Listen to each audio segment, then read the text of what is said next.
Welcome, mobile infantry recruits. It's November 24th, 2024, and you're tuned into episode 88 of Trivial Debates, the Starship Troopers edition. I'm your host, Michael Henry. You can call me Shijumi, and today's mission is simple.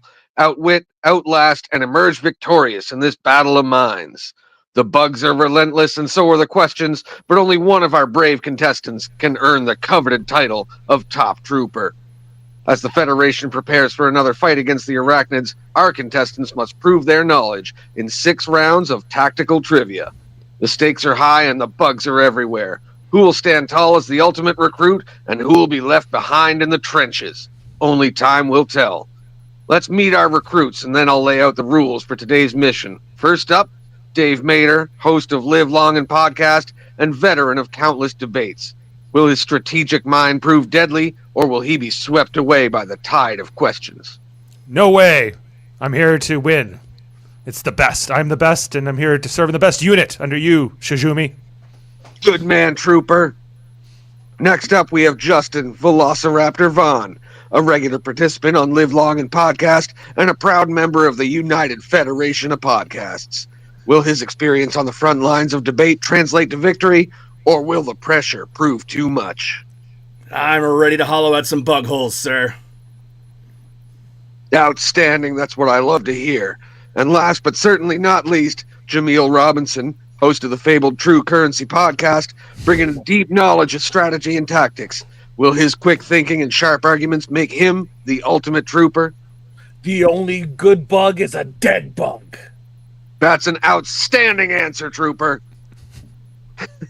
Now let me go over the rules for today's mission. We'll be engaging in 6 rounds of Starship Troopers-themed questions, testing your knowledge in movies, TV, music, sports, history, and wildcard scenarios.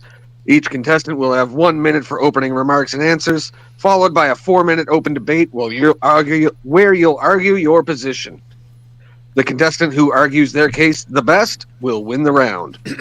The 2 players with the most points at the end of the 6 rounds will advance to the speed round, and the player with the least points will be sidelined. The player in the lead at the end of the speed round will win the game and be crowned the top trooper. Remember, it's not just knowing about the facts, it's about defending your position and out-debating your opponents. So get ready to do your part and claim victory. Are you ready to make your mark on history and prove that you have what it takes to fight for the Federation? Well, then let's drop in, fight hard, and see who comes out on top in this Starship Troopers edition of Trivial Debates. Sir, yes, sir. Citizen.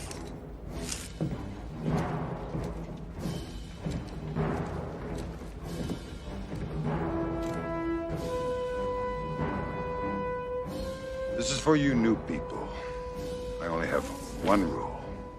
Everyone fights, no one quits. If you don't do your job, I'll shoot you. You get me. We get you, sir!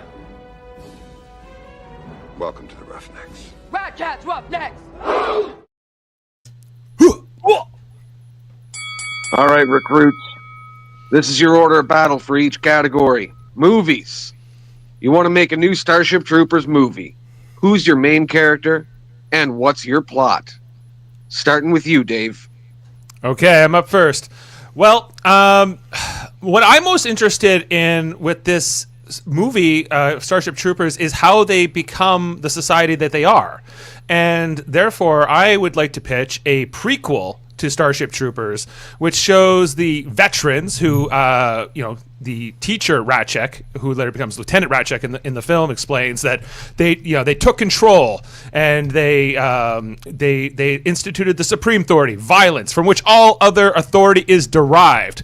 And that's quite a far cry from the society and the world we live in today. So I'm looking for some background and some demonstration on how that society was formed, how this idea of citizenship was instituted and shown to go into it. And I would also like it to include first contact with the Arachnids and everything that would demonstrate how humanity perhaps wronged them, and because rewatching the film last night, you can see that the insects, had their territory invaded, that, that there's quite a bit of cruelty inflicted upon the arachnids by the human race, and I feel like their side of the story is not quite demonstrated in the original film that I would like to see play out.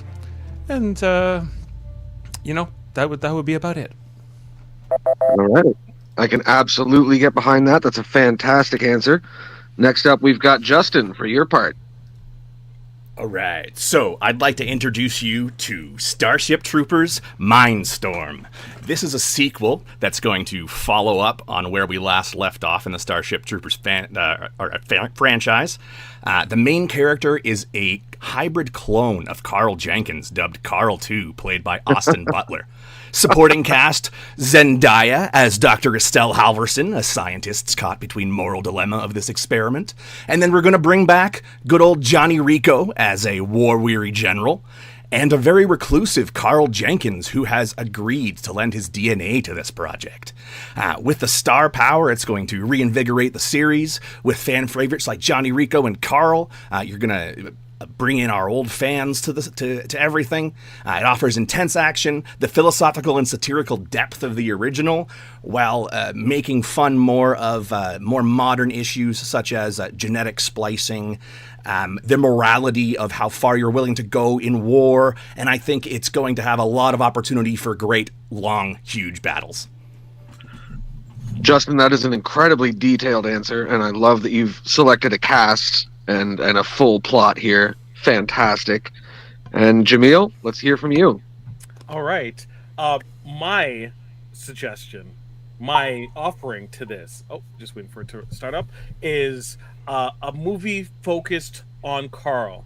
How we see the transition of Carl, this lovable goofball, into this cold-hearted colonel, right? Making the tough decisions.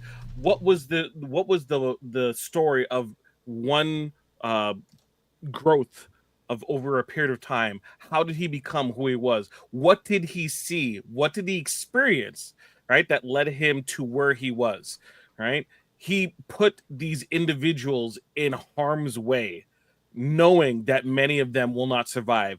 How did his powers grow, right? How instrumental was he in capturing the brain bug? So it's not a prequel, not necessarily a sequel, but a side story, right, that focuses on this wonderful growth of a character. Wonderful. Outstanding. I love every answer.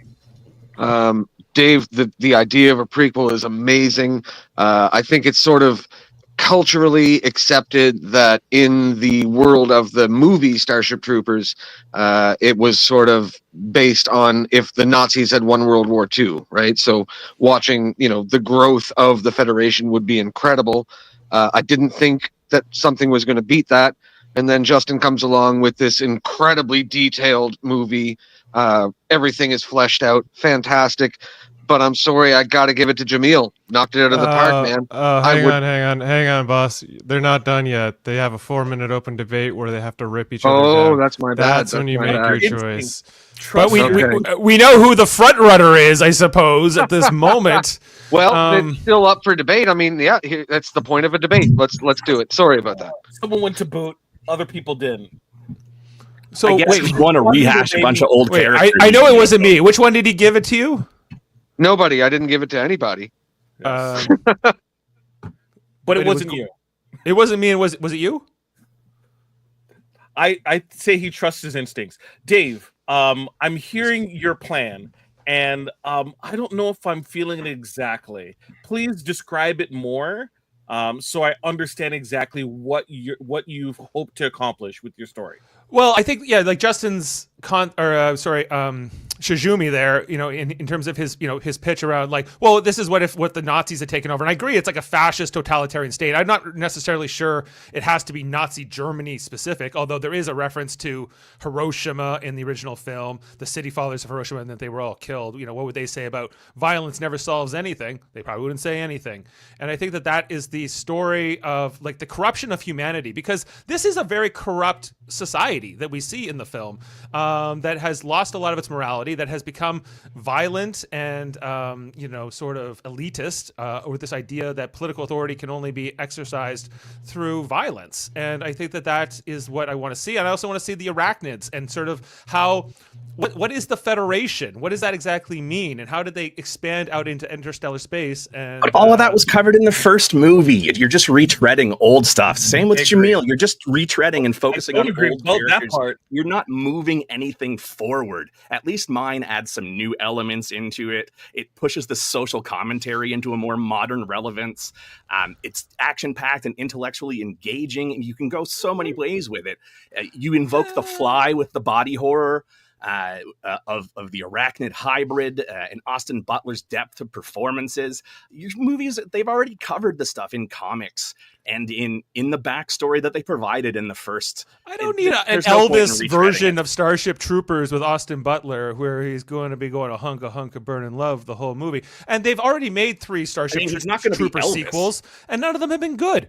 And therefore, the only logical thing is to go to prequel and to go back and to to give us more of that interesting backstory. I disagree. Might create a whole like new a modern Hollywood executive, and it's disappointing. Oh well, prequel seems a little bit of like we have nothing else to mine for. We're morally and also creatively corrupt.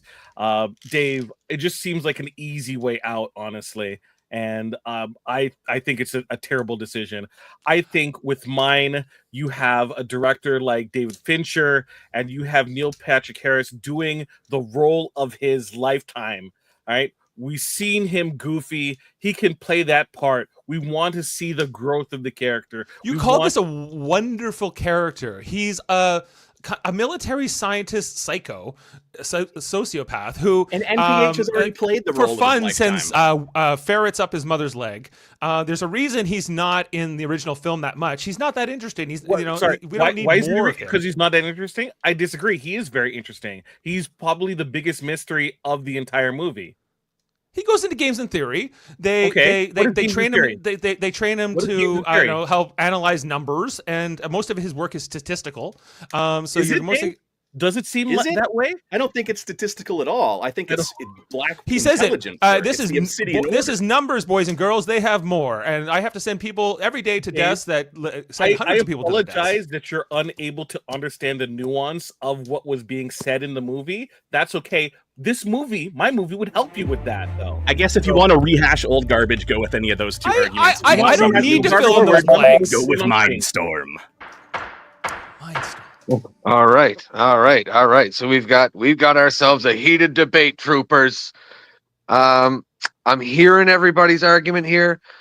Justin, the problem that I have with your idea, even though it's well fleshed out, is that it feels to me like the sequel to Starship Troopers with the mind control bugs. It feels not quite original Starship Troopers to me. A bunch of guys with Maritas hunting bugs, right? Carl Jenkins, I think, is a fantastic character. He does grow from being a little boy, a goofy little guy who, yes, sends Cyrano up his mom's leg for some grubs, but then he turns into this like Nazi scientist, right? And not only is he just involved with games in theory and the numbers, but you can see him right there on Federation Network shooting the bug in its nerve stem, right? Blow off a leg and it's still 86% combat effective, So aim for the nerve stem and put him down for good. He turns into this badass, crazy Nazi scientist doctor of evil, And I would love to see the growth of that character. I really would. I got to give it to you, Jamil. I would love to see that movie. Squad leader, baby. Shizumi, you made the right choice. Injustice. Garbage. You're it until you're dead or I find someone better. Yeah. There's always the next round, Dave. Don't worry. Justin, let's go. And the next round is going to be TV. So Starship Troopers has been greenlit as a comedy musical show. Think Flight of the Conchords, What's the theme song? Justin, you're up first. All right. So my idea, I'm going to go with a Weird Al style parody, biting like Carlin, of David Bowie's Space Oddity, but we're going to retitle it Lieutenant John. This is going to feature such banging lyrics as, let's see, what do I got here? Even though some wounds will never mend, at least you've got your creepy psychic friend. For here I am, charging into a bug hole on a faraway world. You got the end of the song coming up with, you know, do you read me, Lieutenant John? You're still our best hope to pin those bugs against the rope. And now they're all dead and gone, you know. But at least the Federation flag still flags overhead at the end. You get the comedy of Bowie. You get the nice TV adaptation for it. It's very recognizable. People are going to know what it is. I think it'll go well. All right. Yeah. No, I like it. Now I got a soft spot for Bowie, so that's going to be hard to beat. Jamil, you're the next one up. Alrighty. Mine is really leaning into the musical, television musical aspect, using such alumni like Rachel Bloom specifically, as well as Alan Menken, as well as Glenn Slater. Rebecca Bloom was on one of the greatest television musicals of all time, which is Crazy Ex-Girlfriend. Alan Menken was responsible for Aladdin and also The Little Mermaid.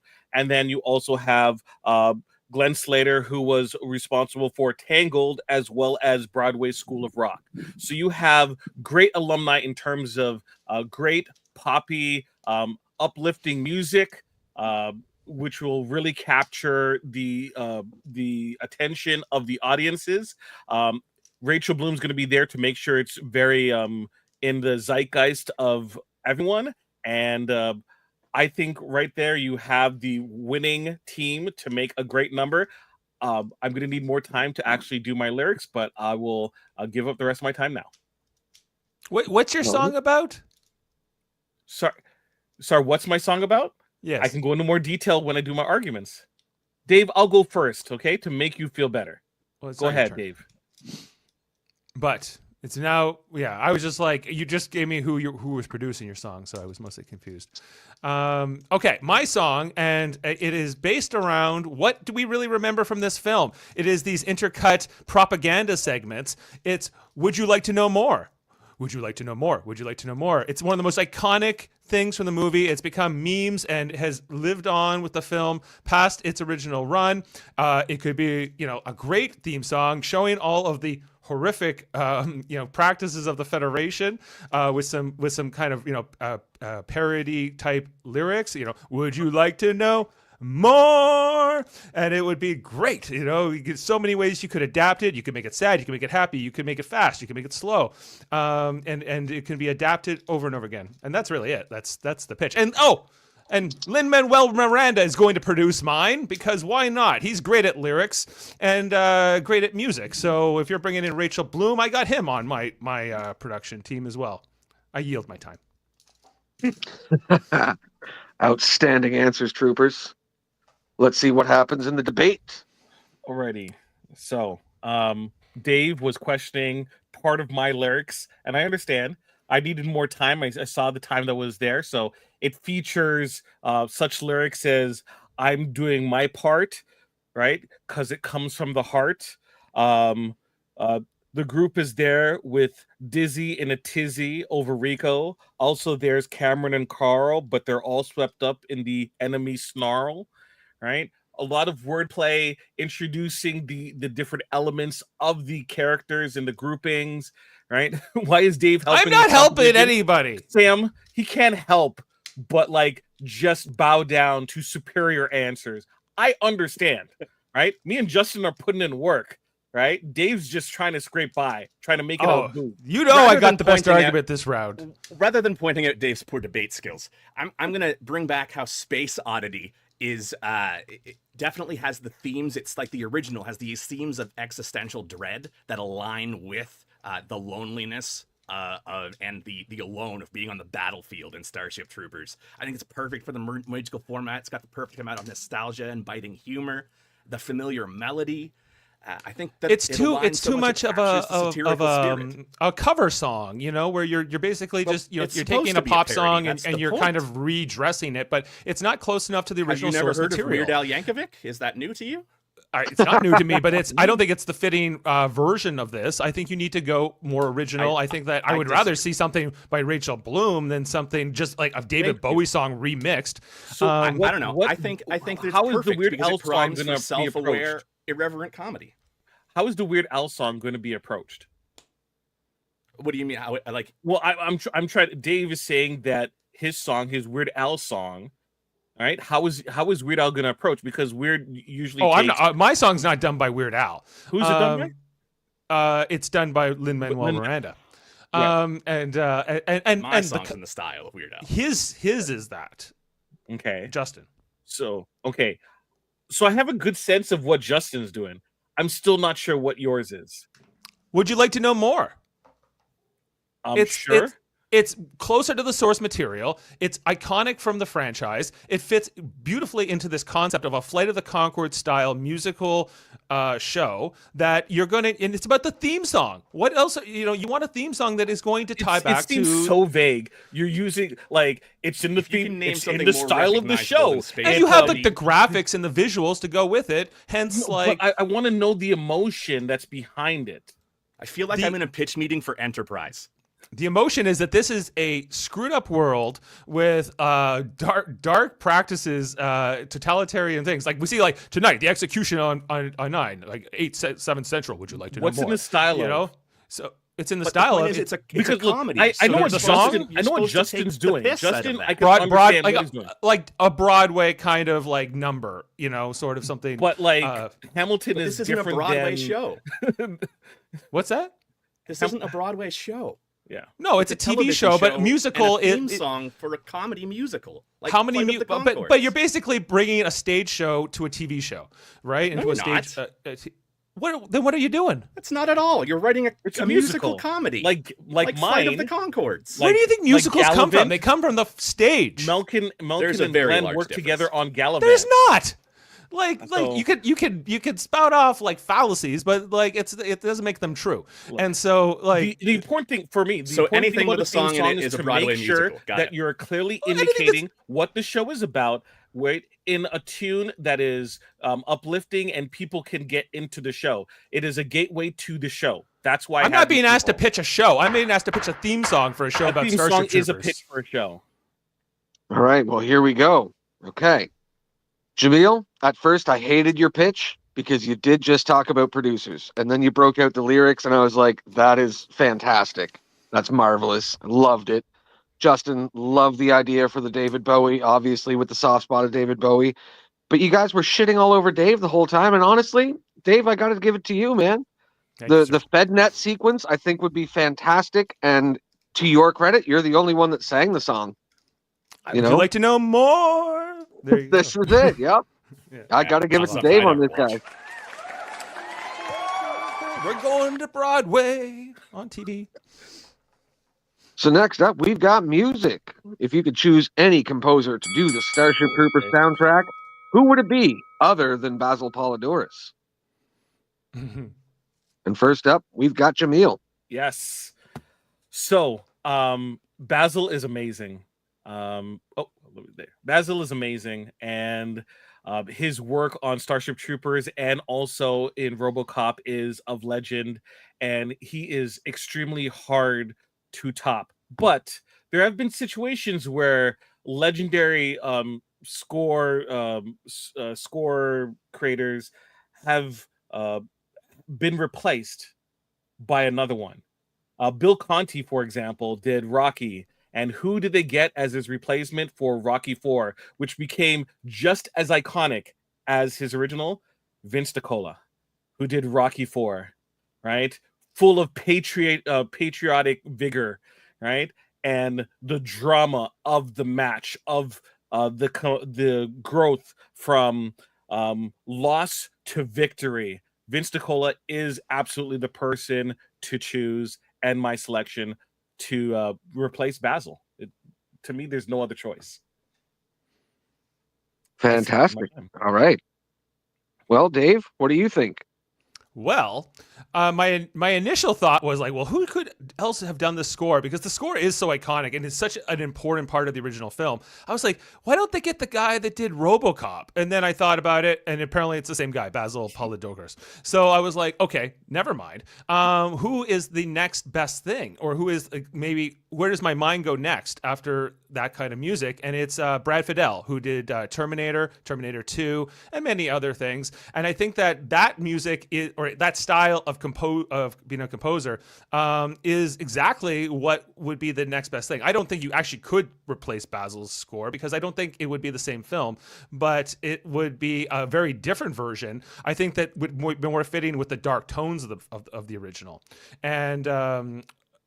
And this dystopian society. And I think that fits very well into the Terminator score, which has this big, powerful presence, this mechanical, computer synthesized, futuristic tone to it, or feel to it. And it's what I would go with next. Okay. Two really good answers that are both out of left field. What you got, Justin? I'm going to take it in a completely different direction, and the point is to make it a bit of a different movie with this score. So I'm going to go with John Morris, who I think would have been an ideal composer for Starship Troopers because of his mastery of satirical scoring. With his unique blend of classical music and comedic irony, I think it'd be perfect for amplifying the satirical tones in the movie. But he would also excel at the genre subversion and be able to create like really heroic jingoist music that would appeal to the irony and the dark dystopian commentaries that the show is. For propaganda scenes, would have highlighted the dark humor. They would have been really big and over the top. I think he could have made the arachnids both terrifying and absurd with his scoring. Again, master of satirical scoring, expertise in genre subversion, ability to balance tone, elevating propaganda with music, and he's a collaborator with a strong vision. Just ask Mel Brooks. Outstanding. All right. All fantastic answers. So I guess let's see what happens when you guys are left to fight amongst yourselves. Who you got, the Rocky IV guy, Jamil? Is that what it is? Oh, you're muted. He has nothing to say. I do actually. I actually do. Vince Nicola, he did Rocky IV. He also did the Transformers movie, the good Transformers movie. Oh, Prior to Good Transformers, was a good one. Like, with from the 80s. yeah, I guess I'm more on Justin's answer. Like, I guess how much of that like satirical nature do you want in the music, and because what we got in the original film, from Paul Verhoeven, I always get his name mispronounced, but that it's meant to be like presented as completely earnest, and that's kind of what is so brilliant about the original film is like you get behind these characters, especially when you're younger and you don't know, and then you kind of go, wait, this is like a fascist society. This is like maybe we shouldn't even be cheering for these people at all because they're part of like this kind of corrupt society that has a lot wrong with it. And I 100% agree with that, which is why I went in the direction that I did, because I don't think today's audiences are necessarily bright enough to pick up that it was satire. So I think we got to dub it down with the music. Considering the state of the world, I think making it more obviously satirical is probably the better way to go. It's so on the nose, though. The efforts, but what I think is going to end up happening is you'll get the opposite reaction where they won't go, oh, it's satire. They'll go, oh, it got woke. Or this is not what Starship Troopers is supposed to be, and they'll absolutely misunderstand it in the opposite direction of what you're hoping it to be. When I think about Brad Fiedel's, then you get comedic amazingness, like the creators of The Boys responding to all those asshats. When I think about the work of Brad Fiedel and like his score on True Lies, I think that kind of style would translate very easily and well into the original Starship Troopers movie. They're 2 years apart, those films, and I think that the scores and that style of composing. Dave, do me a favor. No, if you can, hum the theme or a theme from True Lies. From True Lies? No, I can't right off my top of my head. Like I can give you Terminator, like. but it's like, you know, do, do, do, do, do, do, do, do. But that's not the question, and that's not the test of Question I'm merit. asking of you that Yeah, no favors. You're my enemy today, I'm- and if you this is the if you thought that was battlefield. doing you a favor, it wasn't. It wasn't. No more favors, Jamil. What I'm saying is that, like, Vince DiCola is known for making iconic theme music, right? He is, and I don't think anyone's gonna debate or say otherwise to that statement. No, okay. So we're looking for someone, Basil as well, known for iconic. If you ask me, do the RoboCop theme, I could do it drop of a hat. Same thing with Starship Troopers, right? Was it? I always mispronounce the planet name, but the Kendatu drop is iconic piece of music that anyone and everyone should listen to and hear. Right? Rock Shop True. for But like RoboCop. with Morris, he thrived with directors like Mel Brooks. So Yes. Paul Vanderhoeven's sharp satirical vision would have aligned really well, and I think they would have worked super well together to come up with something that not only elevated Is there the something film, comparable? Blazing Saddles, That's not the version of the film Young you want. Frankenstein, like those are the more comedic elements. I understand, like, because Justin, you're a smart guy, right? And you immediately watch Starship Troopers and understand the comedy, but like a regular person is not going to at all. And I think it's going to be missing out a little bit in terms of the score. You got to go for it. You got to keep like as much as I agree that the original score is amazing. I wouldn't change it, but if I have to, that's what this question's asking. That like you want to stay as close to it as you can. I think Brad Fiddel's the guy to deliver that. I think I that, think if I you're mean, gonna change the to be story, you might fair, as well like- change the whole movie.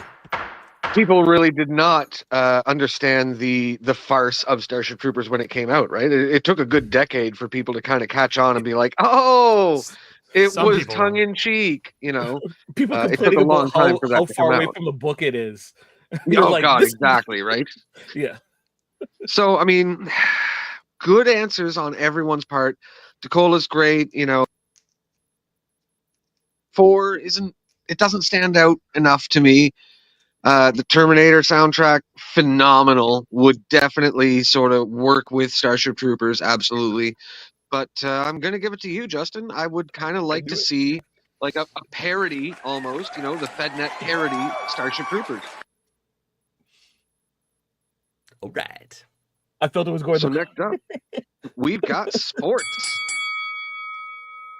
All right, boys, you can't play a flip 6-3 Hall. So what football or rugby play would you use to win the jump ball game and a combat scenario? You know, like jumping on the back of the tanker bug. So Dave, you're up first. What you got? Well, I went with one of the most classic football plays there is, the blitz. What could be better than for a bunch of Nazis than a blitz? And, you know, that particular play, it includes aggressiveness, coordination, and timing, the exact things you need in order to take down, you know, in this particular situation. You can't play that flip 6-3 hole, so you need to do something else. Run the classic play, run the blitz. It will get you the win. That's it. I like it. I like it. All right. So then, Justin, what you got to say? So first off, right off the top, shout out to one of my favorite redheads in media, Danny Tamborelli, the alumni of the Mighty Ducks. And with that, I'm going with the Flying V. Now, the Flying V is banned in both rugby and most professional football leagues today because of its aggression as a play. The psychological impact is disrupting to opponents. It causes hesitation and disarray. It has versatility for tactical shifts, allowing for the addition of a rear flank to close off the bottom of the wedge. You can also easily adapt that wedge into a wider wedge or a circular defense perimeter if you get swarmed by the bugs. The reason that it's banned, again, is because it is so very aggressive. The Flying V intimidates defenders. Against the bugs, you can pivot easily into more defensive positions. It maximizes teamwork, which is what the mobile infantry is all about. Against the bugs, energy conservation is going to be crucial in prolonged battles. So being able to protect people who need to rest or recover in the middle is going to be an excellent resource. I think that the Flying V is going to be the most effective sports play against the bugs. Totally fair answer. Absolutely. Jameel, what do you got to say? I take my play from the rugby 1-3-3-1 setup, where you have your six forwards kind of placed in the near middle, and then you have individual on the left and the right on the flanks, and as they attack, you have the forwards being usually not consumed, but necessarily attacked by a forward, which usually is left one-on-one, and then in the resulting dog pile, it is the goal is flipped out to one of the side forwards who are able to progress forward through the break line and continue on downfield. So yes, it becomes a lot harder in the field of battle, but at the same time, okay, time is up. I'll continue this after in the debate. Outstanding. Outstanding. All right. 3 great answers, and let's let her have her at her. Okay, I'm going to start on Justin. I think the ref will blow the whistle and say that was an illegal play, and therefore 10 yards back. I don't think you have anything, a jump ball. I don't think you paid attention to the society or anything like that if you think that a ref in that society is going to call for an aggressive play. Yes. What are you talking about? They have refs. Like we saw the game in the society is all about force being the major factor and the deciding factor. They're never going to call against. They still have protocols. Play. They still have rules. When did the ref stoppage of play in what you saw in Starship Troopers? When Rico got after somebody scored a touchdown, they said after the battle was won.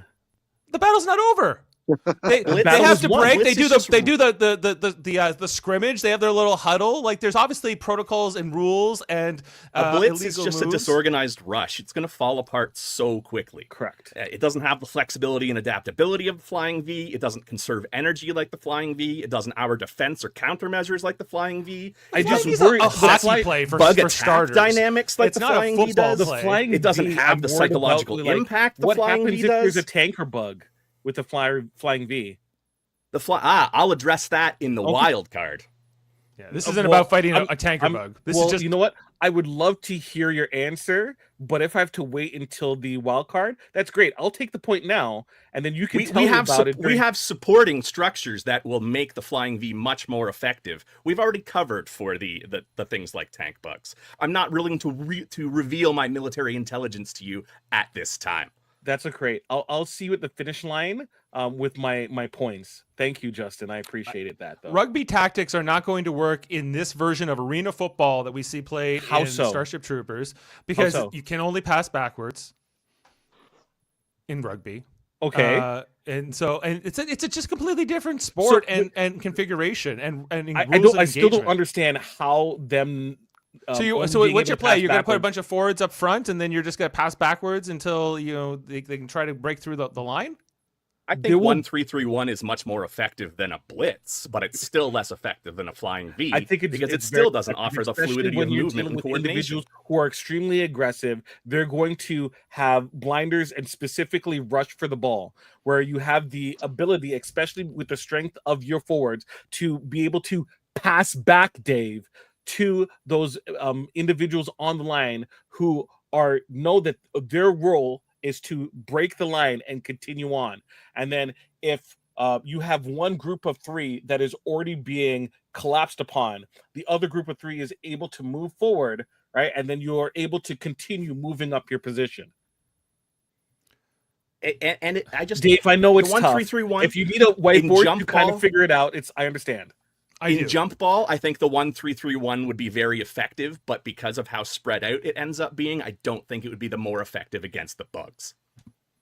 This isn't about fighting bugs, right? We're just playing it's football. Both. It's about It's playing both. the ball and a fighting combat bugs. scenario, then you need Yeah, so you your need blitz something is that not that gonna is be that, any that good. is adaptable. There's no ball in like a combat scenario, so this is all about just like how do those tactics translate over into combat, and the blitzing is obviously the most Dave, being that- all you gotta Being do that is the have other two people of us just- knew that was the question, I think we've already answered that question. Dave, your plan is just to get people killed. That's it. Meat people for are the going to grinder, die man. no matter what. You want I victory, know, or but do you like want? at least Justin and I are trying to at least progress forward and move the line forward. He's and got a score. hockey play. He doesn't even know what sport Still, we're playing. he's trying to That break through the originated in line. rugby and football. Thank you. Yes. Go That's, watch that, Mighty that's Ducks. banned. It's banned. So you can't. Yeah, you yeah, wouldn't- we're not wouldn't talking even about football unfair. or rugby. We're talking Hey, about hey, jump ball. let's do the flying V. What's that? That thing we never did? That's it. That's it. That's it.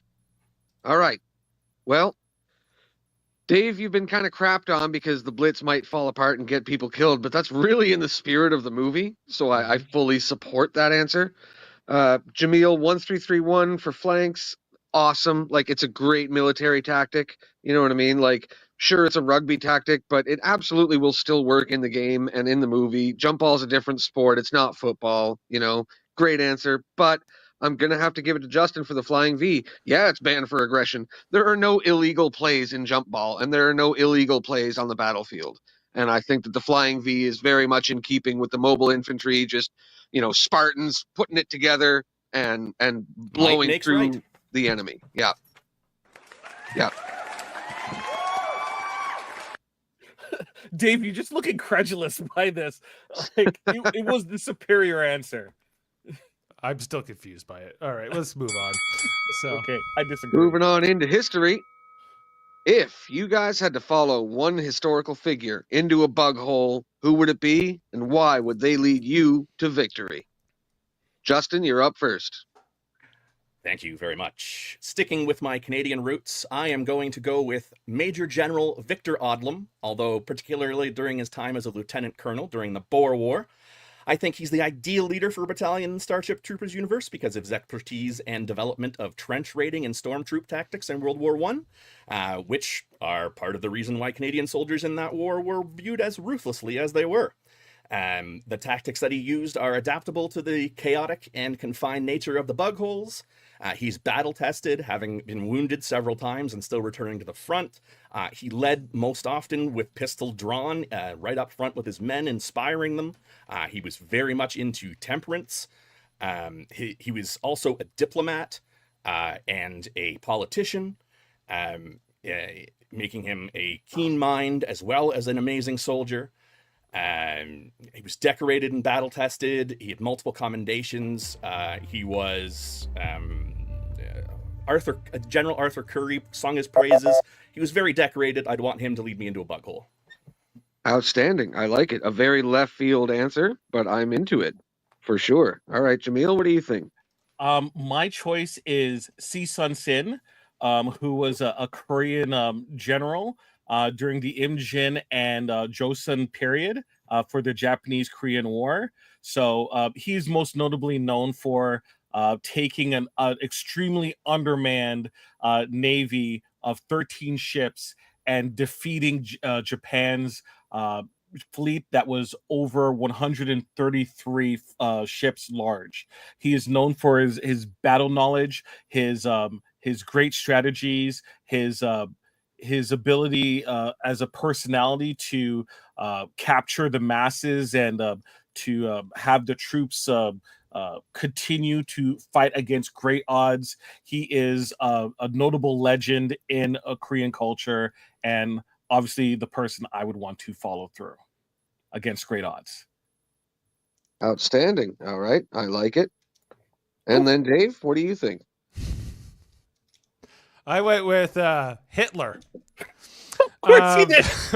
Of course he did. Because he's the most genocidal madman I could imagine, and I feel like that's what you want to go into a bug hole with, because it is a kill or be killed mentality. Military tactics aside, you know, he would just be the most dedicated to the utmost annihilation of the bugs, and therefore would fit very well into this Starship Troopers fascist society to motivate them to, disregard any kind of humanity or compassion they may have for the enemy, and to go full madman. And that's really it. He's mostly there to motivate the troops to become killers, and that's it. Well, I absolutely cannot wait to hear how this debate shakes down. Let's hear it, boys. Dave, when Hitler was losing, what was his approach to motivate his troops? I would love to hear details about that, especially He was speeches. I think. in Was the it bunker. meth? I think it was chocolate meth. I'm pretty sure that the guy who decided it was a good idea to attack Russia in winter isn't the kind of strategic mind I want leading me into. You don't want it for the strategy. He's more there just to get the. He's a cult of I don't know if I'm personality? going into a bug Cult of hole. I want someone to personality. lead me with Absolutely. strategy. He's there for morale, but not the good kind of morale, the bad kind of morale that's going to make them sort of ready for battle. And then eventually just quit and just hunker in a bunker. He nearly Waiting took over his end. all of Europe and the world. Until he Yeah, did. and then he shot himself in the head in a meth-fueled rage. Well, once he was going to lose, but Once he's gonna lose. he was winning for quite a while, and Until Would he he be wasn't. doing this before or after he was getting pooped on? I don't know. I'm not saying I like Hitler, guys. I'm just saying, who do you want to go to a bug hole with? I guess Hitler. I'm just saying, I want someone who, when the chips are down and it looks like we're going to lose, can strategically give us a victory, can garner our forces, capture the minds and the intensity of the troops to attack a foe against insurmountable odds and win. And Hitler, If we were fighting water bugs, I would agree with you. Unfortunately, the general's expertise is in naval matters, and I don't think he would be able to adapt very well to the fast-paced bug hole warfare. It's very different than naval warfare. He is a genius, don't get me wrong. Correct. I don't think he's the best in this case. I'm going to go with Victor because he pretty much developed storm troops and trench warfare, which is the most analogous thing we have to a bug hole. So he's going to be the one I want leading me in. It's certainly not going to be Hitler, because nothing says a united front like a guy that lost all of his major engagements. Well, before he did. This is the historical version before the loss. until he did. Yeah, right. Yes. So the good news is we'll win with Dave's choice until we don't. Okay. Well, That's it's great. But how We'll be told that we're winning. World War II until could we're have not. gone a different way, But it it's- didn't. It didn't. But it didn't, because didn't, he was a yeah. meth-filled idiot. Okay. So they never came close to winning, right? I mean, so arguably, They were no possibly, threat. It was until he no made- big. World War II was no big Hitler deal. made the worst decisions possible. Holocaust. win. Don't worry We about could it. win. It was We I mean, nothing. could have won. I can't believe I'm trying to argue against someone who's saying Hitler leading is anything is a good idea, but here we are. Yes. If you want to kill a bunch of bugs, Okay, so with Justin, right? It's Justin. Did your choice lose any battles? I would love to hear. Let's get more details about your. I'm because not his entirely is the sure one whether- I don't know that much. I'm not entirely sure whether he lost decisively any battles. I know he was very well decorated, and his commanders spoke very highly of him. He ended up in the diplomatic service after World War I into World War II.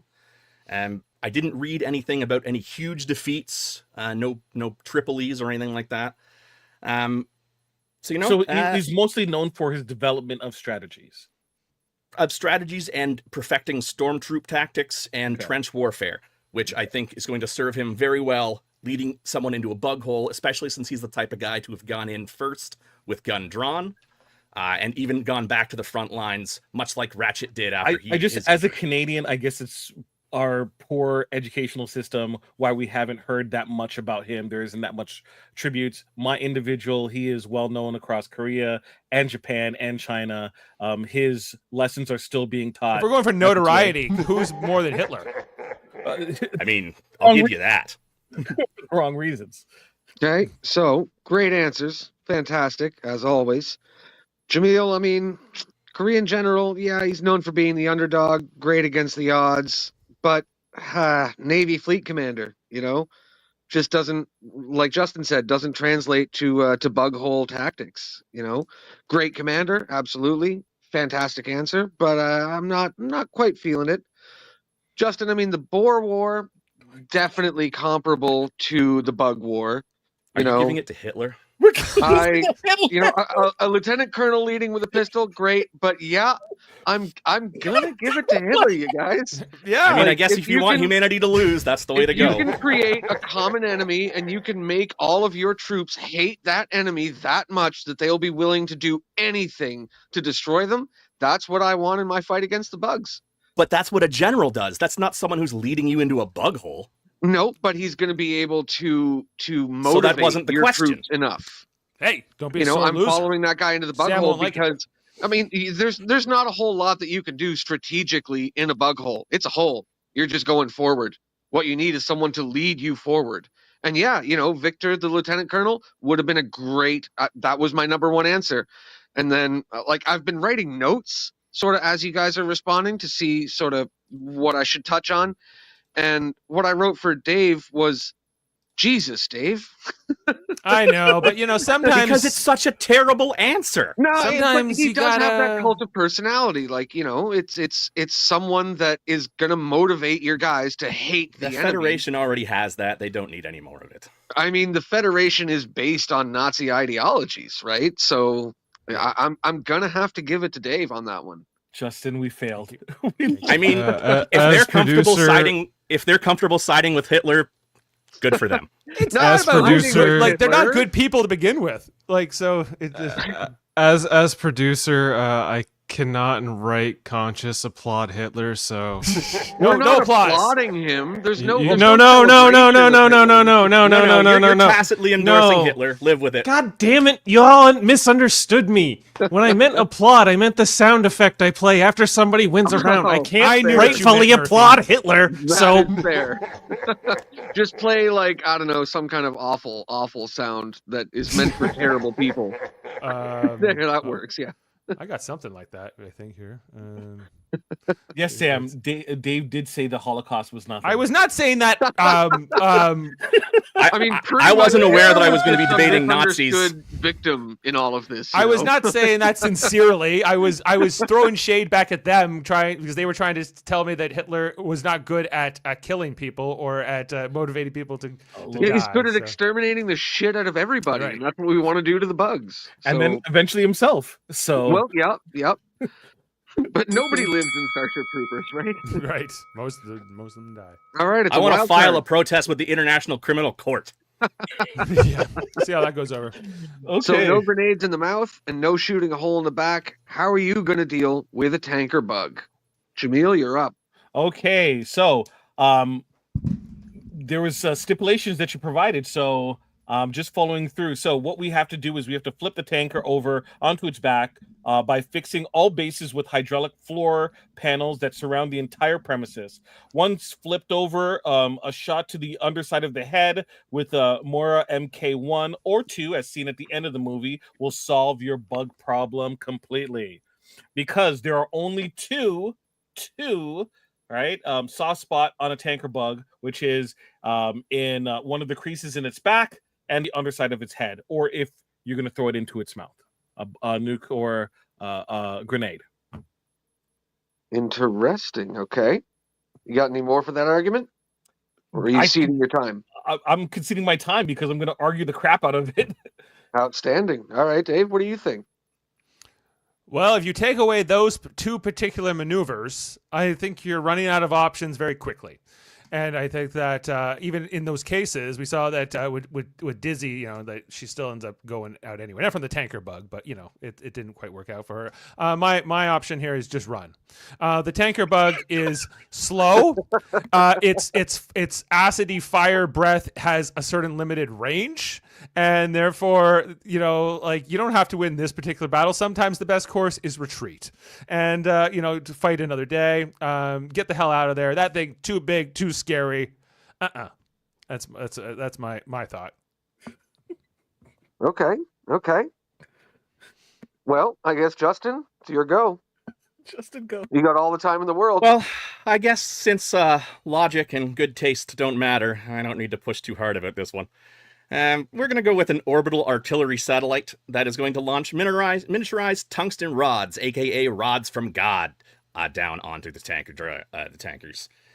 So, although pinpoint precision is needed for things like average missiles and even a nuke to completely kill the bug, the kinetic force of a falling rod from God that is miniaturized to avoid maximum collateral damage is surely enough to at least cause internal damage with the amount of impact, if not crippling the tanker bug completely, allowing for easy post-elimination.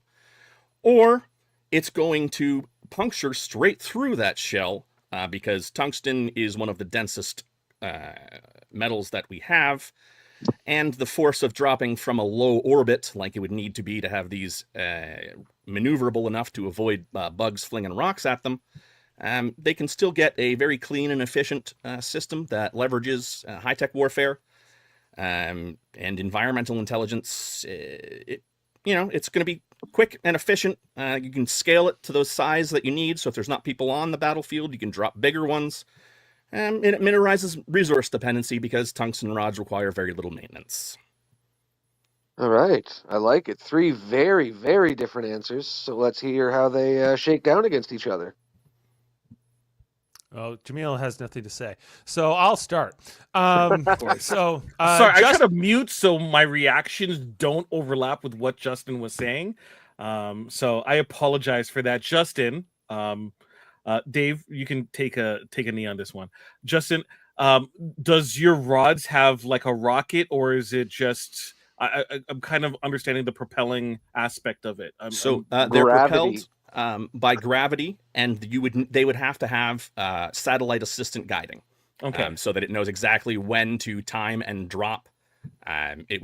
Your satellites would measure things like wind speed, and it would know the air resistance, so that you could have within a couple of feet a precise strike. So you're still quite likely to hit those soft spots. And the fact that they're so small, you can drop them in rapid succession, and they're not going to create nuclear fallout or destroy the rest of your troops. So you have a better chance of not only crippling it, but actually hitting that soft spot between the plates. I'm very curious about your thing. If you don't know, what is the impact to the ground? Like, let's say it doesn't hit a tanker bug. How deep does it go into the ground?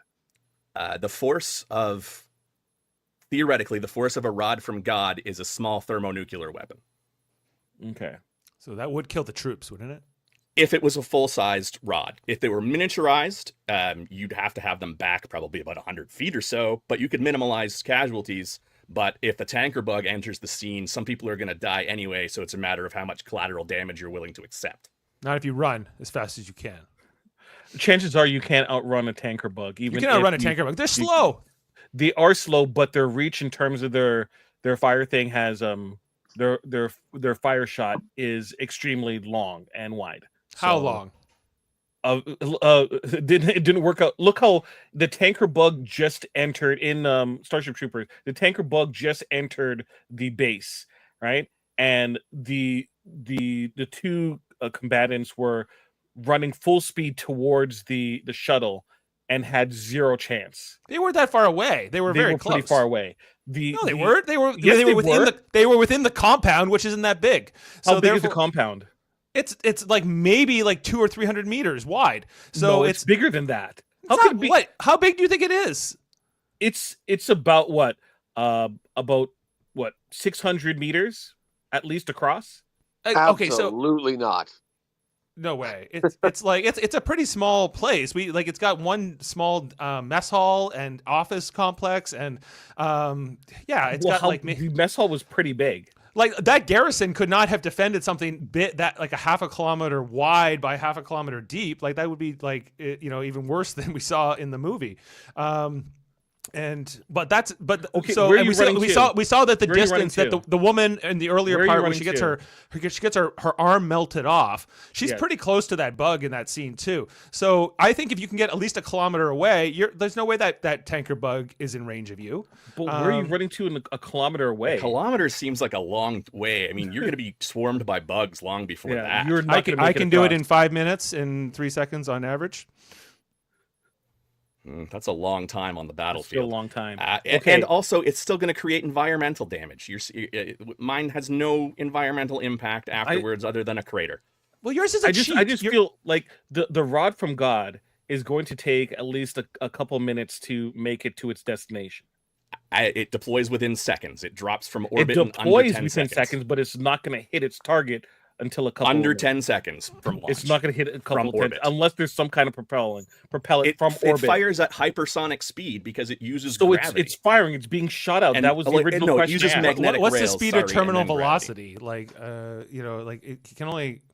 It has to cover that distance, like the 100 kilometers between like the the stratosphere and like the surface. And Argument. No one attacked my point because it's a sound tactic that reduces any type of loss of life and also can be consistently done over and over I again. was unclear on yours. Yours was more like I'm going to find another soft spot. Damn clear. It was clear. It was clear. It's having hydraulic sort of rams to flip the bug over, which I think is a little bit of a clunky response. If you're out in the middle of the desert, you can't just deploy some hydraulic rams to flip the bug over and shoot it in the underside of the neck. While an inventive idea, I don't see it being practical. Dave, the mobile infantry doesn't run from a threat. Okay, so your answer is instantly discounted. That's not. But what like, we do here. but like Justin's is bringing in air support. That is not basically. a tactic. A tactic to defeat a bug is not give up. That's not. Come back that's not to how fight defeat another a bug. day. No, Dave, if no. your Live to tactic fight was another like day. Live to let the tanker bugs reproduce, so that the next time you go back, there's a bigger problem. No, I'm giving it to Justin. The tungsten kinetic rods, absolutely, 100%. Now, Jamil, you're saying it's a cheat answer? No, that's military tactics, baby. I said it was. I said it was a cheat. Oh, I didn't say Justin. I said it was a cheap cheat answer. because we're talking about think ground Justin's tactics. Thing is a very good option, and Sure, I it's think I've ground tactics. given respect in terms of asking for more details. If Dave's answer was running away, leading it into a kind of a trap, I can deal with it. I can live with it. I didn't think Dave's answer was anything close to anything that was practical and made sense. No, it's not. It's not gonna defeat the bug, right? And the idea is to defeat the bug. So I'm giving it to Justin on that one. The tungsten rods are gonna do the trick. And yeah, it's not a ground tactic technically, but you know what else is a ground tactic? Calling in artillery and airstrikes. So it's a 100% solid tactic. That's Well, what that would have been troops my do. answer if I thought it would have been accepted. But Take I that, wouldn't. Uncle Adolf. Okay, well, Well, just before we move on to the speed round, unfortunately, Jamil, I know. you were sitting on the That's okay. sidelines. Justin, you've shown a lot of great answers. Sujumi, you were just and fair. Dave, good luck. I don't know how you got 2 points, but I'm going to the show. So here I come. okay. Justin, I'll see you at the victory line. Okay, bye. No, wait, hang on. Just still gonna before we still be do, here. Oh, okay. Well, just before we actually do move on to the speed run, I just had a little something that happened today. The General Casper Van Dien has been Twitch streaming, and I shot him a message on Twitch, and he read it. So this is his answer to the wild card question. So here we go. In honor of Starship Troopers Extermination, all things Starship Troopers, 3 p.m. today, we're doing a debate show that was themed around Starship Troopers. This is our wild card question, wild card. No grenades in the mouth, no shooting, a hole in the back. How do you deal with a tanker bug? The show is called Trivial Debates. Even met a Clydesdale. Yes, I have.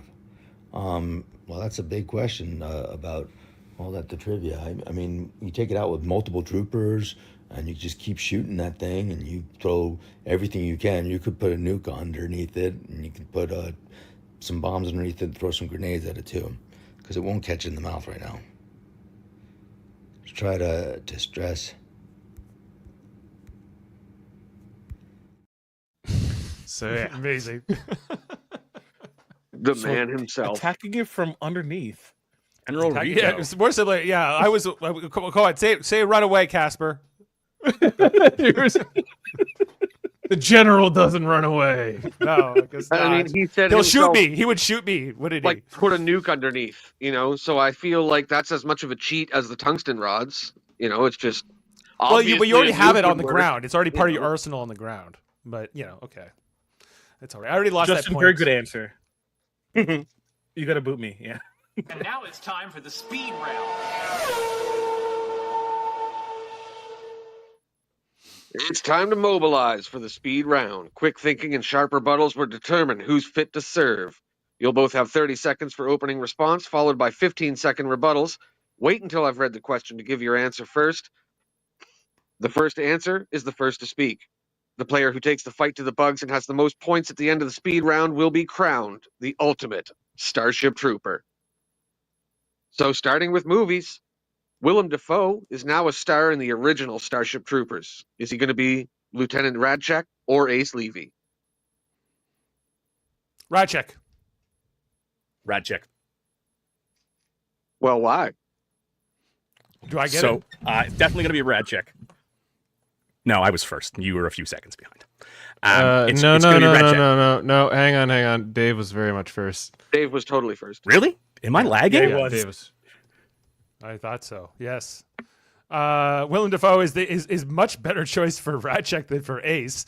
Willem Dafoe is got that intimidating sort of personality. Obviously, he's in Platoon, and he already knows how to play that character very well. He would not have to change his performance from Platoon to be to suit Radchek all that much. And Ace is a very different character, a very much younger, more idealistic character. You get Charlie Sheen's version in Platoon for that, but not for Ace. Well, we Justin, only- your rebuttal. I am having sudden technical difficulties and heard about 10% of Dave's answer, so I have no idea. Well, just argue your point then. My screen went weird, and I don't know which one I'm arguing for now. You're arguing for Ace Levy.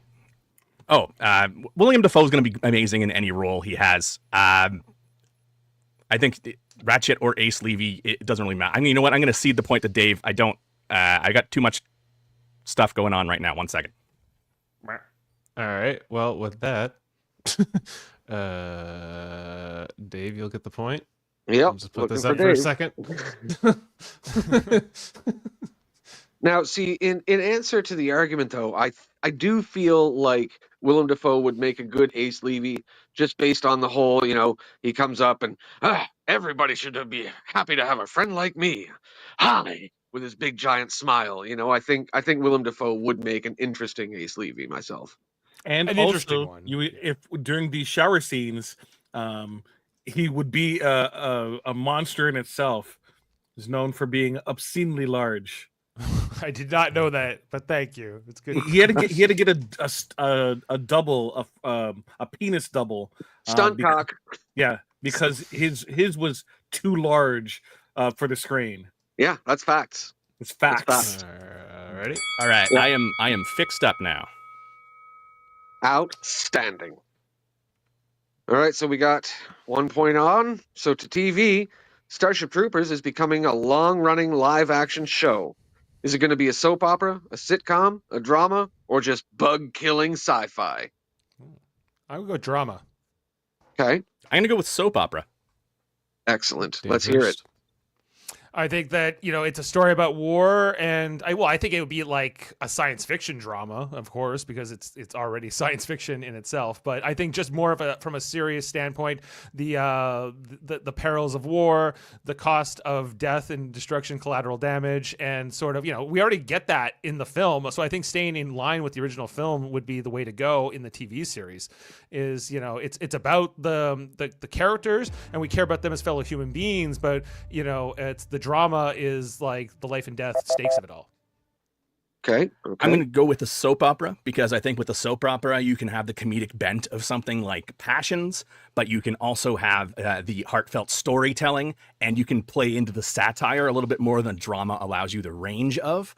So I would like to present The Young and the Chitinous, which is a Federation soap opera that takes place on a remote outpost full of mobile infantry units. There's also a detachment of Federation intelligence there, as well as a science unit.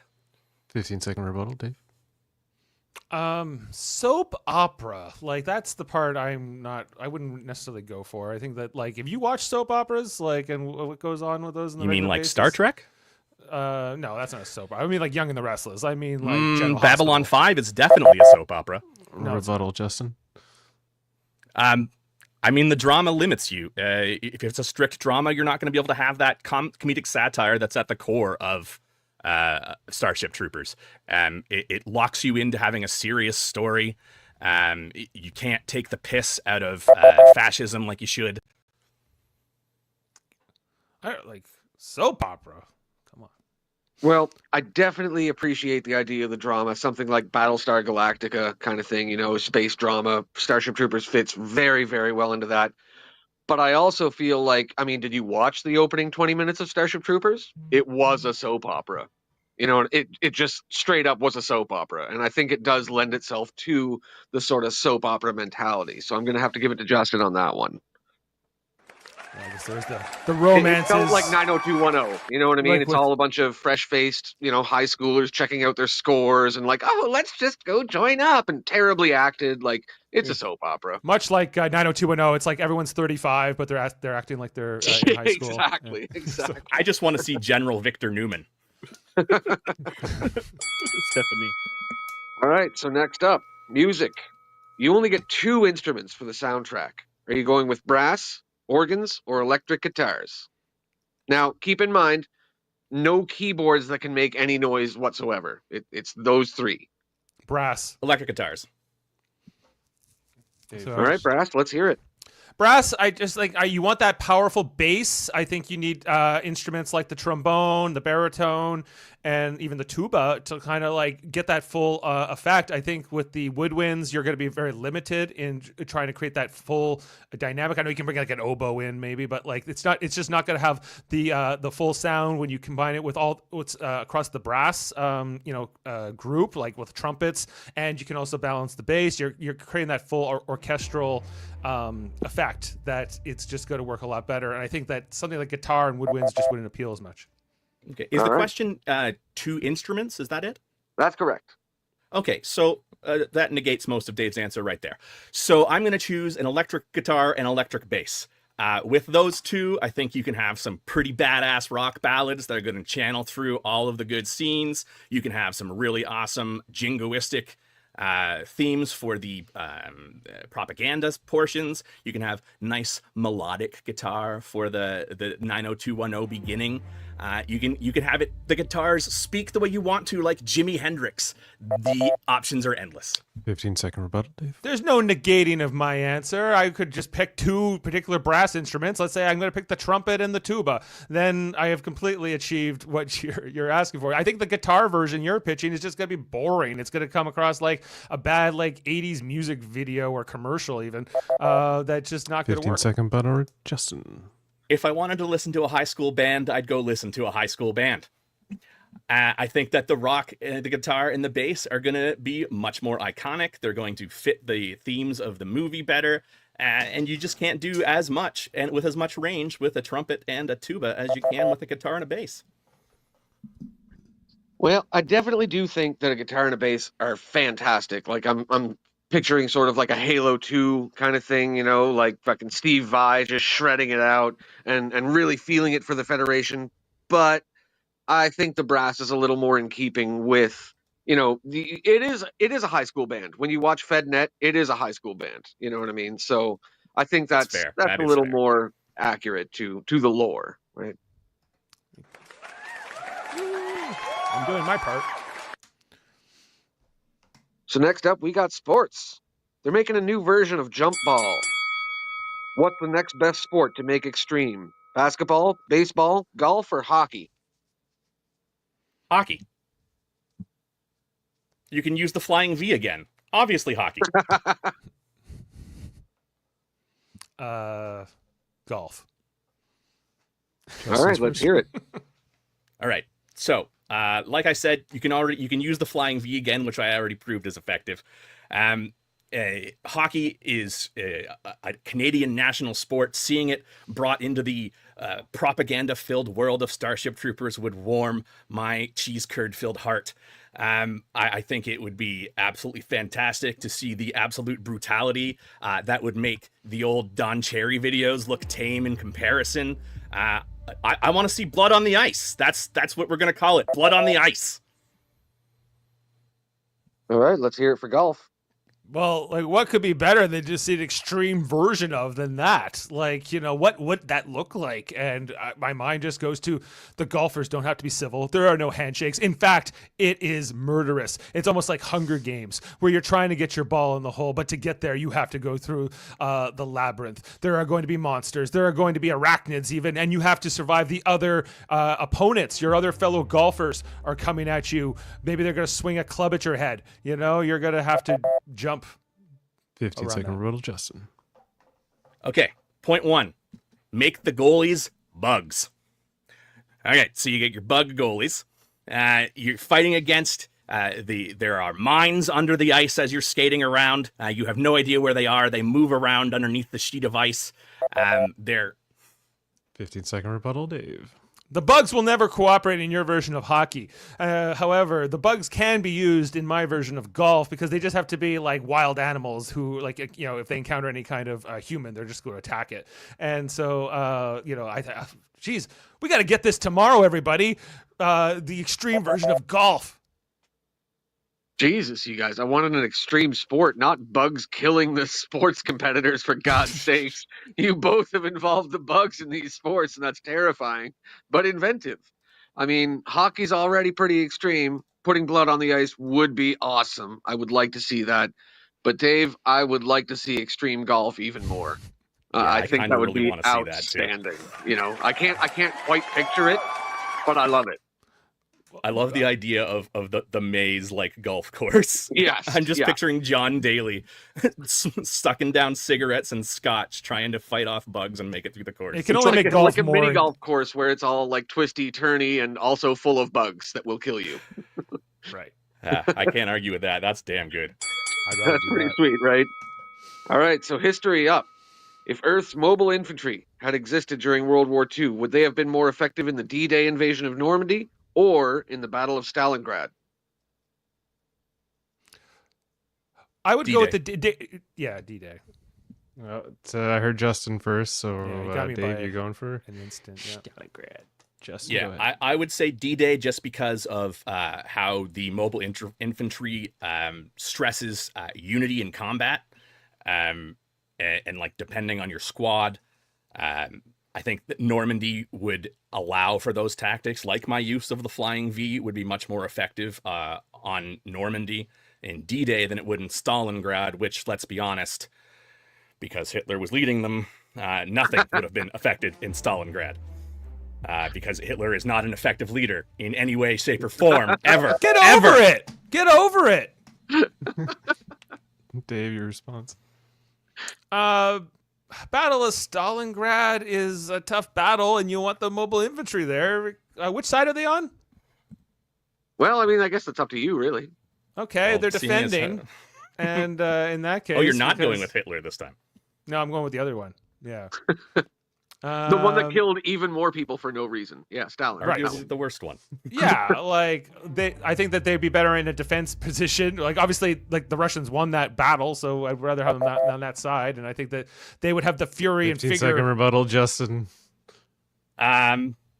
You know, I guess that the mobile infantry and the Battle of Stalingrad align in the fact that the Russians, much like the Federation, just like to add meat to the grinder. But if you're actually looking to win, you go with them on D-Day, use the Flying V, and crush. 15-second rebuttal, Dave. You want that fierce Russian like fighting force that's famous from World War II, and that's what the mobile infantry would bring to the battle. That is their like sort of spiritual sort of successor, and I think that's what you would. It's just where it would go. I mean, Dave, I'm disappointed that you didn't side with Hitler on that one, really, because the mobile infantry is more like the Germans in Stalingrad versus the waves upon waves of Russians/bugs, right? And I do think that, Justin, you're speaking to the mobile infantry's need to adapt, overcome, and be a solid unit would definitely lend itself to a D-Day invasion. I'm going to give it to you. Thank you. It's a close game. It's a very close game, you guys. And we're on to our last one, on to the wild card. Now, Wait, there's one little thing. I believe we're endorsing. well, we are endorsing, and we wish they would be our sponsor. So a word from today's wish they were a sponsor is Starship Troopers Elimination. Absolutely fantastic game. Come join Shijumi, Worldmind, Extermination. and General Extermination. And General John Rico himself. Don't forget to squat up in your flying V's. Tell me more about it. Would you like to know more? I'd like to know more. It's a fantastic game. It has the original Merida rifles. It has the Merida carbines. It has all kinds of different weapons that were not featured in it. It's got bugs that weren't featured in it. It's got the tanker bug. It's got insane amounts of regular warrior bugs. It's an incredible base building and bug destroying game that has no right to be as good as it is, honestly. It's true. It's a lot of fun. Join and us. Sajumi, where could I find this amazing game? Well, you can find this amazing game on Steam and on Xbox. Not on PlayStation, though, because PlayStation sucks. Not a sponsor. Not a sponsor. Speed round. So here we are. Wild card. What military unit could they have used most on the battlefield? Tanks, aircraft, or mechs? Mechs. Tanks. Okay. You go first. All right. So mechanized warfare is something, if you've read the original novels, they do have mechanized suits. They are added in some of the later entries into the series. So right there, you already know that it aligns with the universe. The mech suits are designed to make them more effective against bug warfare. They are designed as power armor. They're fantastic. Read the books, watch the later entries in the series to see those, and watch them kick ass, and you'll see that they are definitely what's needed. Dave. I think that the tanks works better from I guess I'm thinking more of how this would be shot and how this would be portrayed on camera, but also from a military standpoint that that it would obviously be within the domain of the mobile infantry. Like the planes would fall to like the fleet, and I think that the mechanized suits are the next best option. But I think that I would rather see something with the tanks where you have a collective group working together, like in Fury, where it's almost like a starship, and they can go out there. You obviously have that natural armor, the same as the suits, but it would just work better. 15-second rebuttal, Justin. Okay, so my problem with tanks is that they are not very maneuverable and they could be very easily swarmed by the bugs. When you're adding power armor or a mech suit into the equation, you're already using the tactics you've already perfected. Things like the flying V that we know are going to work. You're just doing them in power armor. I just think that the power armor has the same weakness of getting overwhelmed or swarmed by the bugs. It's not really any different, unless they got boosters or something on them. But I don't think you've mentioned that part. I think that the tanks are necessary in order to have that heavy power mobile artillery that they need to move around, and to take out large swaths of bugs. Well, to be fair, if we're talking about the power armor mech suits from the novel, then yeah, they do have jump jets kind of thing. They jump quite high. They spend most of their combat time in the air with their Y-racks, nuke launchers, and their hand flamers and their pulse rifles and stuff, right? Remember, it's about the argument. Yes, that was exactly. That was my inspiration for the rods from God. Yeah. And then I feel like neither of you guys chose the right answer. The right answer was aircraft, because neither of your answers are safe from the bugs, whereas aircraft, You can give them a 0 points option. We do have that Aircraft option. aren't safe from the bugs they're either currently because they can tied, hurl so we rocks. can't really do that, can we? No, we can. We have a tiebreaker question. Do we? All We right. do. I don't know. I didn't pick the planes because they belong to the fleet. They're not the mobile infantry's jurisdiction. Well, but it wasn't And exactly I didn't just pick a the mobile planes infantry because the question. bugs can just hurl rocks at them. It was what military unit could they have used most? And yeah, the bugs do, throw rocks at the dropships and stuff, but look at the TAC fighters, right? They just came by and bombed the shit out of that entire swath of bugs before MI Yeah. went in to mop up, right? True. So, I just think the bugs would adapt. Well, they would adapt to mechs a lot easier than they would to aircraft, right? Yeah. What's the I'm verdict gonna have here? to go with no points, and may God have mercy on your soul. Well, then What you just said is one of the most insanely idiotic things I have ever heard. At no point in your rambling, incoherent response were you even close to anything that could be considered a rational thought. Everyone in this room is now dumber for having listened to it.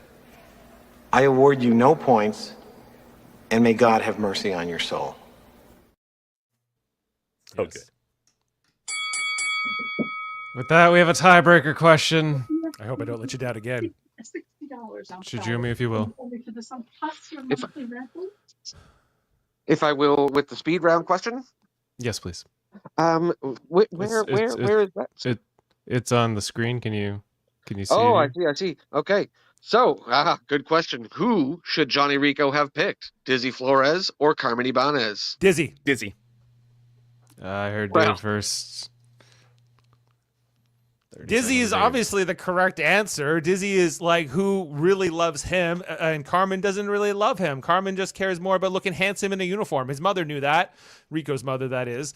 And Carmen was truly devoted. She even transferred over from the other unit just to be closer to Johnny, followed him into the service. Like, that is the dedicated woman, and Carmen was like making eyes for... what's his name? Xander, right away, like she was never that committed to Johnny. She just left him as he was the quarterback. 30 to Justin.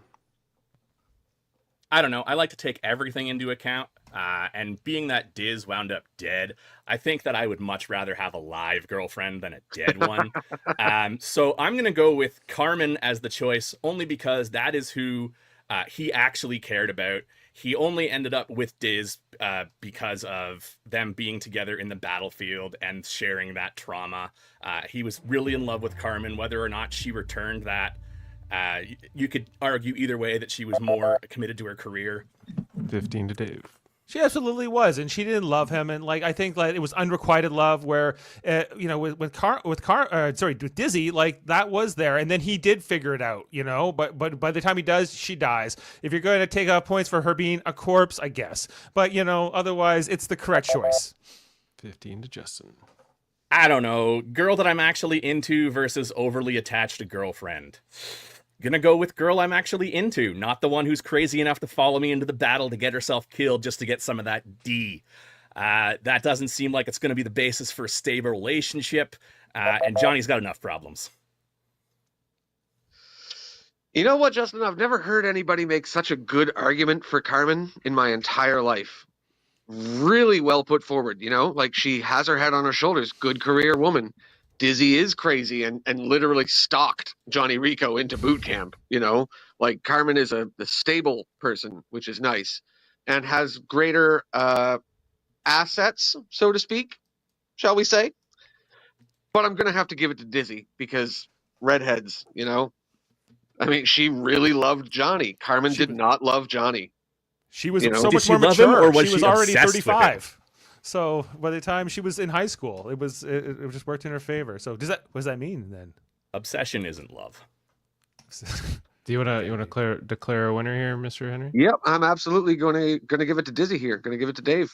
Woo! You are the top trooper, son. Victory! Yes. Da, da, da, I am the trooper. Well, there's no And you'll Never keep a that good roll until I time. find somebody better, or you get killed. Not a long time. So have a good time. The sun don't shine Congratulations every to the day. Hitler apologists. Oh, Well- you salty. With that, we've had ourselves another exciting episode of Trivial Debates. We'll give it the final goodbye to our winner, Thank Dave you. Mater. Thank Do you, wanna sir. tell- And thank you. tell the people where they can find you. They can find me, on all kinds of the United Federation of Podcast channels, Live Long in Podcast, Super Mater Brothers Podcasting. What else are we on? We got so many other shows, but those are the big ones. And long live the Federation. Long live the it's the Federation, the FedNet, if you will. Tonight we'll be on Live Long in Podcast doing Star Trek Radio Theater. We're doing the Enterprise episode North Star. So look out for that tonight it's actually under our yellow banner, but that's neither here nor there. So Justin, where can the fine folk find you? Being bitter in this chair. You can find me. I'm Justin Velociraptor on Blue Sky and on Instagram. I don't post a whole lot, but if you're looking for the occasional Star Trek meme, go ahead and add me. Fabulous. And the wonderful Jameel Robinson, where can the folks find you? Oh, you're muted. Oh, Jamil's got nothing to say again. Okay, sorry, I was forcibly muted, but that's I heard a okay. You can background find me thing in the there. Funko Bunko, which is I'm surrounded by. Also, you'll find me on Super Mater Brothers, the occasional Live Long in Podcast when my schedule aligns, and I will be, tearing up in my bathroom over Justin's loss as well. Yeah, I guess I should mention Live Long in Podcast. You can find me there as well. Jamil, we've been friends for a long time. Come on. Dave, we've been friends for a long time, and I think we have a close enough relationship when I can say Justin should have never given up that point to you at the first one. All right. And it led A us strategic error. to the bad situation that we're in right now. There was no flying V. I think Dave might Well, have hacked me. I think that's what Dave flying V'd his way to the top. With that, I want to say thank you to our host, Shijumi. You can That's my Find pleasure, him. son. find him on the fields of Starship Troopers. Yeah, you won't find me Extermination with anywhere myself. because the very first night we dropped on Clendathu, I was torn into shreds. Yeah. R.I.P. Sajumi. yeah. So thank you again, sir, for doing this and coming up with questions. You were a wonderful host. Hey, and that's a my fair pleasure. judge. I'm glad that Johnny Rico got to be a part of this. Yeah, that was amazing. One tiny way, tiny way. That awesome chin. That chin. Still, after Just all Casper the Van time. Dien saying trivial debates. That jawline, man. Yeah. So, here we go. In honor of Starship Troopers Extermination, all things Starship Troopers, 3 p.m. today, we're doing a debate show that was themed around Starship Troopers. This is our wild card question, wild card. No grenades in the mouth, no shooting, a hole in the back. How do you deal with a tanker boat? The show is called Trivial Debates. That's so cool. Is, All right, well, wasn't he a prince though? Is Prince Casper Van Dien? Not that I know think of. So yeah, not that I I think know. you're thinking of Prince Caspian from Narnia. All right, I'm ending this show. It was a pleasure. Catch us on the next episode in January. Who knows what it could be about? Who knows? On the bounce. Beam up some Star Trek content with Live Long and Podcast. Tune in to X-Rated, the X-Men animated review show. Artistic interviews with graphic histories. A roundtable movie discussion with Hey, did you see this one? And movie reviews with Hold Up, a movie podcast. And while you're at it, spin a few records with Eamon on Track. Watch us duke it out on Trivial Debates. And let's chat about TV with the Super Mater Brothers. It's all here on the United Federation of Podcasts.